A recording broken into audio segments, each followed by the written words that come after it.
Ravi de vous retrouver pour ce nouveau numéro du Dessous des cartons. On commence avec cette photo historique, 13 septembre 1993.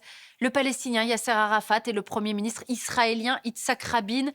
Les accords d'Oslo devaient précéder la création d'un État palestinien indépendant. En vain. 30 ans plus tard, qui croit encore au scénario dit des deux États? Dans un article intitulé Palestine, le débat faussé, le chercheur Robert Bistolfi écrivait: comment répondre équitablement à deux aspirations nationales concurrentes sur une même terre, les deux se réclamant de légitimités de nature très différentes, concurrence et ressentiment irréconciliables entre violences multiples faites aux Palestiniens, colonisation, discrimination, opérations militaires et policières, et insécurité des Israéliens avec notamment les attentats et les missiles du Hamas, mais aussi du Hezbollah libanais. Alors nous, avec l'histoire, avec la géographie, on a voulu se souvenir de l'objectif initial établi par le droit international, asseoir la défense des Palestiniens sans remettre en cause le droit d'existence d'Israël, et nous avons observé au fil des ans un objectif qui s'est perdu de vue. Sortons nos cartes. Peuple sans véritable État, les Palestiniens sont estimés à 14 millions dans le monde. Alors regardons pour commencer comment ils se répartissent. La moitié des Palestiniens vit en dehors du berceau historique de leur peuple, essentiellement en Jordanie, en Syrie et au Liban. Ils sont aussi présents dans les pays du Golfe, en Arabie saoudite et au Koweït. En dehors du monde arabe, le Chili, les États-Unis et l'Europe de l'Ouest accueillent une importante diaspora palestinienne. L'autre moitié de la population palestinienne se partage entre la Cisjordanie, occupée par les Israéliens, la bande de Gaza, l'État d'Israël et Jérusalem-Est. Notons par ailleurs qu'un Palestinien sur trois vit dans un camp de réfugiés, à Gaza, en Jordanie et en Cisjordanie, au Liban et en Syrie. Alors pour comprendre cette situation inédite, revenons un siècle en arrière. 1922, trois provinces ottomanes de Palestine peuplées de paysans, d'artisans et de commerçants arabes passent sous contrôle des Britanniques. Le gouvernement de Londres soutient alors le projet sioniste d'installation des Juifs européens en Palestine, comme on appelle depuis des siècles cette terre sainte pour les Juifs, mais également pour les chrétiens et pour les musulmans. Elle va s'accélérer, cette immigration juive, à partir des années 1930, surtout après l'arrivée d'Hitler au pouvoir. À partir de 1936, la population palestinienne se révolte contre l'occupation progressive de ces terres par ces migrants. 1947, on dénombre environ 1 400 000 Palestiniens et 600 000 Juifs en Palestine. Pour régler le conflit qui les oppose, l'ONU propose alors un plan de partage qui prévoit un État juif, 53% du territoire, un État arabe, 47%, et une zone internationale autour de Jérusalem, capitale revendiquée par les deux camps. Ce plan est refusé par les Arabes, et en mai 1948, la proclamation unilatérale d'Israël par David Ben Gourion déclenche la première guerre entre l'État hébreu et les pays arabes voisins. Quelques 750 000 Palestiniens sont alors chassés de leurs terres par l'armée israélienne, qui détruit les villages que vous voyez ici en rouge. C'est la Nakba, qui signifie catastrophe en arabe, et le début d'un interminable exil. 1949, Israël remporte la guerre et contrôle désormais 78% du territoire, bien au-delà des 53% prévus par l'ONU. Une ligne verte coupe notamment en deux la ville de Jérusalem. Cette ligne constitue la frontière de ce qu'aurait dû être l'État palestinien. Le droit au retour des réfugiés, inscrit dans le droit international, n'a par ailleurs jamais été appliqué. 1967, les Arabes subissent en effet une nouvelle défaite contre Israël, qui occupe désormais la Cisjordanie et Gaza, chassant à nouveau des populations civiles palestiniennes, essentiellement de la vallée du Jourdain, où un premier plan de colonisation est lancé. Les condamnations de l'ONU concernant cette occupation et cette colonisation sont restées lettres mortes. Sur le terrain, le nationalisme palestinien se structure et s'autonomise. 1969, Yasser Arafat, chef du mouvement Fatah, devient le leader incontesté de l'OLP, qui regroupe les différentes factions de la résistance palestinienne. Celle-ci va multiplier attentats meurtriers et prises d'otages, aussi bien à l'étranger que sur le sol israélien.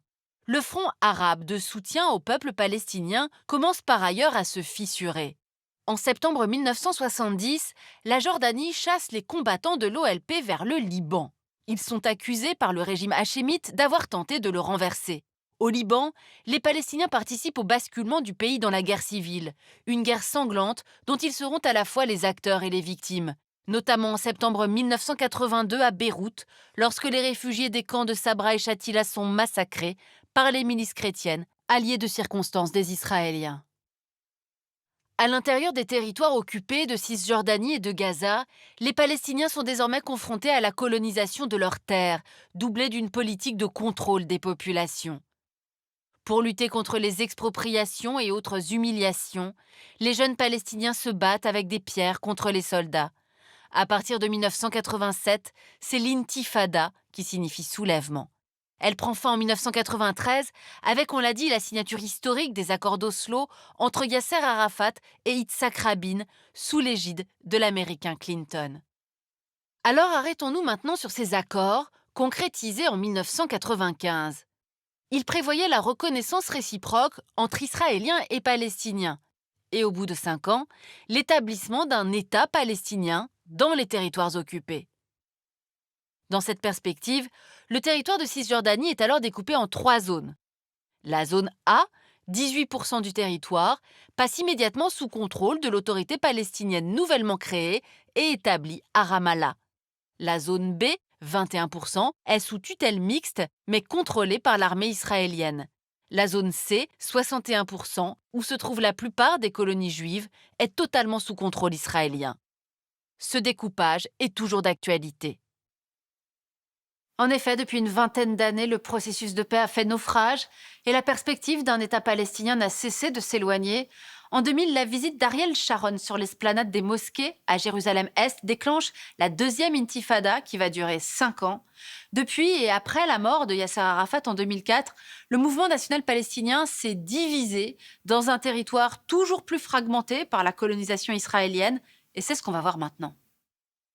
En 2006, les islamistes du Hamas, qui ne reconnaissent pas l'État d'Israël et sont soutenus par l'Iran et par le Qatar, remportent pour la première fois les élections législatives palestiniennes, mettant en échec les laïcs du Fatah, dirigés par Mahmoud Abbas. L'année suivante, les deux mouvances s'affrontent militairement. S'ensuit un partage territorial, le Hamas règne sur la bande de Gaza, tandis que le Fatah contrôle la Cisjordanie. Commençons par Gaza. Une bande côtière de 360 km², un peu plus que la métropole de Strasbourg, où s'entassent 2 millions d'habitants, c'est l'une des régions les plus densément peuplées au monde. Le taux de chômage y est de 50%. Évacué par les colons israéliens en 2005, Gaza est soumis à un blocus total dans ses frontières maritimes et terrestres et son aéroport a été détruit. La zone de pêche autorisée est réduite à la portion congrue et les bateaux palestiniens essuient régulièrement des tirs israéliens. Ravagé par 4 guerres entre le Hamas et Israël, ainsi que par des frappes israéliennes contre un autre groupe armé financé par l'Iran, le Djihad islamique, les Gazaouis ne survivent que grâce à l'aide internationale, européenne notamment. Revenons à présent en Cisjordanie occupée, un territoire morcelé, on l'a vu. Environ 480 000 colons juifs, 4 fois plus qu'il y a 30 ans, sont installés dans les implantations que vous voyez ici sur la carte, protégés par l'armée et les milices. Depuis 2002, un mur de séparation a de plus été construit qui entre profondément en territoire palestinien. Dès lors, pour se déplacer, les Palestiniens ne peuvent pas emprunter les routes ici en rouge et sont soumis à d'innombrables checkpoints. Pour se rendre de Bethléem à Ramallah, un trajet de 50 km, il faut parfois compter plusieurs heures. Dans ce contexte, l'économie régresse et de nouveaux groupes de jeunes combattants défient à la fois Israël et l'autorité palestinienne, accusés de corruption et de collaboration. Quant à la vallée du Jourdain, c'est un territoire largement militarisé et colonisé, à l'exception de la ville palestinienne de Jéricho. Le partage des ressources en eau entre les communautés est toujours régi par les accords provisoires d'Oslo. Les Palestiniens doivent se contenter de 24% des eaux des nappes de Cisjordanie. Dès lors, de nombreuses familles dépendent de l'eau que la société israélienne Mekorot leur vend, une eau qui vient pourtant du sous-sol palestinien. Intéressons-nous maintenant à Jérusalem. La ville sainte, revendiquée comme capitale par les Israéliens et les Palestiniens, est séparée en deux. La partie est, où se trouve la vieille ville, majoritairement palestinienne, a été annexée par Israël en 1980. Elle abrite 360 000 Palestiniens qui n'ont que le statut de résident, révocable à tout moment, et 220 000 colons. Les gouvernements de droite au pouvoir, avec leurs alliés de l'extrême droite religieuse, y encouragent une politique d'expulsion des habitants palestiniens. Selon le mouvement israélien La Paix Maintenant, 20 000 maisons sont menacées de démolition par cette politique de judaïsation. Pour finir, voyons la situation en Israël. 1,7 million de Palestiniens y vivent, principalement en Galilée et dans la région de Jérusalem. Ils représentent 20% de la population de l'État hébreu et un parti arabe est entré pour la première fois dans une coalition de gouvernement en 2021. Mais malgré leur passeport israélien, certains Palestiniens subissent de nombreuses discriminations dans l'accès au travail, au logement, à la santé et à la terre. Nul ne sait aujourd'hui qui reprendra le chantier abyssal de la réconciliation israélo-palestinienne, mais les lignes bougent. Longtemps dévolu à la Maison-Blanche, comme on l'a vu avec les accords d'Oslo, c'est aujourd'hui à Vladimir Poutine que Mahmoud Abbas, le président de l'autorité palestinienne, confie l'avenir des négociations. En pleine guerre en Ukraine, les deux hommes se sont vus le 13 octobre 2022, Abbas déclarant « Nous ne faisons pas confiance à l'Amérique. Nous sommes heureux et satisfaits de la position adoptée par les Russes. » À la même période, le 19 octobre 2022, une délégation du Hamas s'est rendue à Damas pour rencontrer Bachar el-Assad pour la première fois depuis 2011. Nous avons préparé avec lui cette émission. Le chercheur Pierre Blanc est l'un des auteurs de cet atlas des Palestiniens, publié chez Autrement.